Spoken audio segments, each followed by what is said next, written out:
తూర్పు గోదావరి జిల్లాలో నామినేషన్లు జోరుగా సాగుతున్నాయి. ఎమ్మెల్సీ ఎన్నికల కోడ్ అమల్లో ఉండడంతో అభ్యర్థులు హంగు ఆర్భాటాలు లేకుండానే నామినేషన్లు దాఖలు చేశారు. రాజమహేంద్రవరం, రంపచోడవరం, అమలాపురం డివిజన్లలో టీడీపీ, వైసీపీ, జనసేన అభ్యర్థులు రెవెన్యూ, ఆర్టీఓ కార్యాలయాల్లో నామినేషన్లు దాఖలు చేశారు. తాజాగా రాజమహేంద్రవరం జనసేన పార్లమెంట్ అభ్యర్థిగా ఆకుల సత్యనారాయణ తన సతీమణితో కలిసి మున్సిపల్ కార్యాలయంలో హంగు ఆర్భాటాలు లేకుండా నామినేషన్ దాఖలు చేశారు. ఈ సందర్భంగా ఆకుల సత్యనారాయణ మాట్లాడుతూ రానున్న ఎన్నికల్లో నియోజకవర్గంలో జనసేన జెండా ఎగురుతుందని ధీమా వ్యక్తం చేశారు.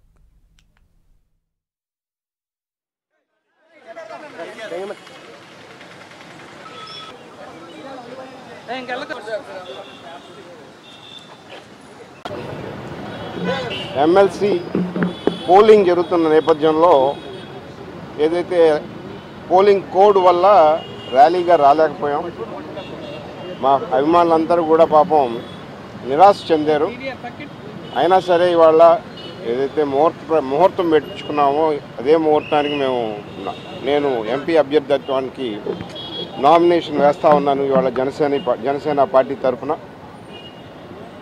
రానున్న రోజుల్లో ఏదైతే పవన్ కళ్యాణ్ గారు ఆశిస్తూ ఉన్నారో రాజకీయ వ్యవస్థలో మార్పు, పరిపాలనా వ్యవస్థలో మార్పు, రైతాంగానికి ఒక నిజమైన భరోసా కలిగే విధంగా ఉంటాయి. తప్పకుండా జనసేన పార్టీ రాష్ట్రంలో ఒక తృతీయ రాజకీయ శక్తిగా ఎదుగుతుందని నా విశ్వాసం. వాళ్ళ పవన్ కళ్యాణ్ గారు చూస్తే ఏ విధంగా అయితే తన యొక్క ఎజెండా తీసుకుని మేనిఫెస్టోలో కానీ ఏవైతే అంశాలు పెట్టారో ఇవన్నీ మనం అందరూ కూడా గమనిస్తూ ఉన్నాం. ఖచ్చితంగా ఈ రాష్ట్ర పరిపాలనలో మార్పు తీసుకొచ్చే విధంగా, రాజకీయ ఆలోచనలో కూడా మార్పు తీసుకొచ్చే విధంగా, సమాజంలో ఉన్న అన్ని వర్గాలు కూడా రాజకీయ వ్యవస్థకి రాజ్యాధికారం దిశగా ప్రయాణం చేసే విధంగా ఉంటాయి తప్పకుండా.